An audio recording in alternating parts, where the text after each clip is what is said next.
नाशिकमधील गंगापूर धरणातून पाण्याचा विसर्ग आणखी वाढवणार 6160 क्युसेक वेगानं पाणी सोडणार असल्याची माहिती।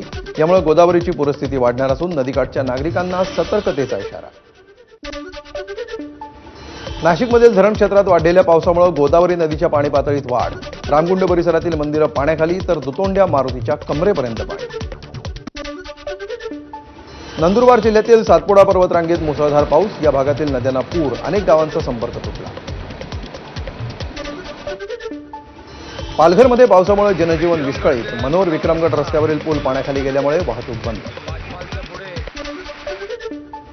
पालघरमध्ये पावसाचा जोर कायम। नदी नाल्यांच्या पाणी पातळीत वाढ। सुसरी नदीवरील पूल पाण्याखाली गेल्यामुळे निकेलसह परिसराचा संपर्क तालुक्याशी तुटला। कोकण किनारपट्टीला 25 जूनपर्यंत उंच लाटांचा इशारा। लहान होड्यांना समुद्रात न जाण्याचं प्रशासनातर्फे आवाहन। तर रायगड, रत्नागिरी, सिंधुदुर्ग, पुणे आणि सातारा घाटामध्ये ऑरेंज अलर्टचा इशारा। मुंबईला पाणीपुरवठा करणाऱ्या धरणातील पाणीसाठ्यामध्ये चांगलीच वाढ। 7ही धरणामध्ये मिळून 26.84% पाणीसाठा। गेले 3 वर्षातील जून महिन्यातील हा सर्वाधिक साठा। मुंबईतील कुर्ला आणि भांडूप परिसरातील नागरिकांना पुढील 4 दिवस पाणी उकळून प्यावं लागणार। सध्या पवई निम्नस्तर जलाशयातून पाणीपुरवठा होत असल्यामुळे मुंबई महापालिकेचं आवाहन।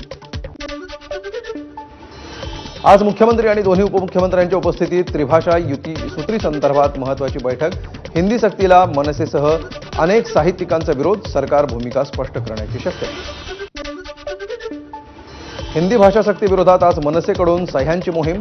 विभाग रचनेनुसार प्रत्येक शाळेबाहेर मनसेकडून सह्यांची मोहीम। एक सही हिंदी सक्ती विरोधाची मनसेची मोहीम।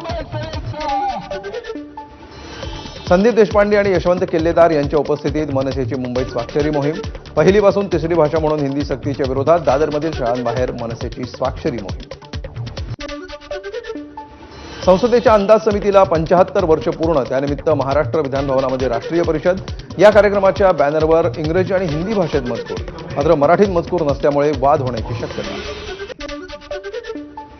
छत्रपती संभाजीनगरमध्ये जलील यांच्या विरोधात कृती समितीचा मोर्चा। जलील यांनी एका विशिष्ट समाजाबद्दल चुकीचा शब्द वापरल्याचा आरोप। जलील यांना अटक करण्याच्या मागणीसाठी मोर्चा। मोर्चामध्ये प्रत्येकी 1000 रुपये देऊन लोकांना बोलवलं। कृती समितीनं काढलेल्या मोर्चावर इम्तियाज जलील यांची प्रतिक्रिया।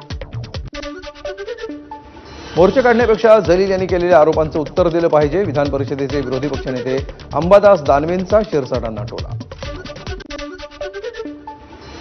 यंदा गणेशोत्सवासाठी नियमित गाड्यांसह विशेष गाड्यांचं आरक्षण आजपासून करता येणार। प्रवाशांच्या मागणीमुळे गणेशोत्सवासाठी 250 पेक्षा अधिक विशेष गाड्या धावणार।